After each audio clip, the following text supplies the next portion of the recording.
Let's just start with your top line reaction to these results. Yeah, look, thanks so much for having me. Look, I think these were fantastic results. Obviously, we're going to wait and see on the guide. We're going to wait and see on Capex and commentary there. But they crushed Azure. I think people were expecting a 40% number, and they did 43% constant currency. You actually had Capex be a little lighter than maybe feared in the quarter, and we'll see how they guide Capex for FY27. And one thing that maybe got hidden in a lot of this is their Office Copilot numbers. They had record Office Copilot ads. They added 10 million Office Copilot users this quarter, which is double the amount they added last quarter. So far, all around, I think seems like a very strong quarter to me. A little surprised by the muted reaction, but we'll see how the call goes. Yeah, what do you make of just Microsoft's approach to Capex? I know we're going to hear more in the call, but last quarter, they said they expected to spend roughly $190 billion in Capex in the year, but we didn't see a ton of that spending already. What do you make of that strategy as it compares to the other hyperscalers? Yeah, look, I think they're going after the strategy. They recognize they made a mistake in the past by kind of pumping the brakes on Capex, and they lost some incremental business or had to work with third-party vendors as a result. And so I think they're going to err on the side of overbuilding versus underbuilding, especially because they have the ability to bring all that third-party capacity back in-house.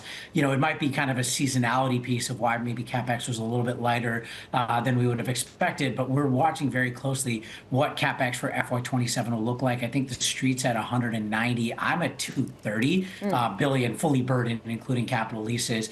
So we'll see where they kind of end up. But I think we're going to see very high growth in Capex for next year. Well, yeah, and it's kind of interesting, too, and I'd be curious to see when we get to the conference call how much they're willing to put their cards on the table.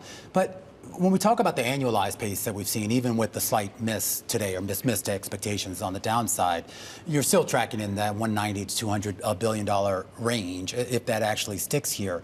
Is there a case to be made, though, about when we talk about the computing capacity and all the things of how this all folds into Azure and beyond, that even if there isn't this sort of holy grail of AI ROI that everybody's looking for, that for Microsoft specifically as a company, this works out in their favor one way or the other?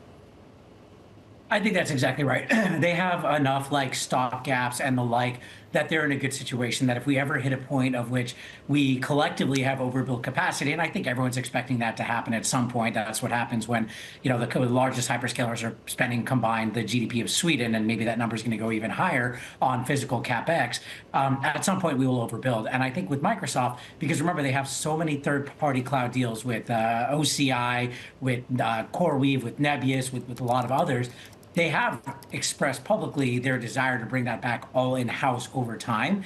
And so if we ever hit that point, I would expect to see more of that third-party capacity going back in-house, not to mention, a lot of the capacity they're building out is not just to support Azure, as you kind of hinted at, but it's to support these first-party AI applications, whether it's GitHub Copilot, Office Copilot, Security Copilot, and there's a lot more to come. So I think Microsoft is in a unique position from that vantage point. They got an interesting boost in the quarter, obviously, from their investment in OpenAI.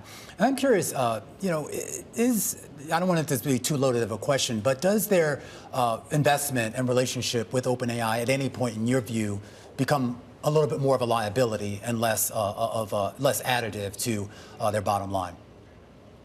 Yeah, look, I think the point at which it was viewed as a liability was maybe 3-4 months ago, but you've seen them work very closely with Anthropic as well. And in fact, that was one of the reasons you saw kind of a one-time beat on EPS. Even stripping that out, they still would have beaten in the quarter.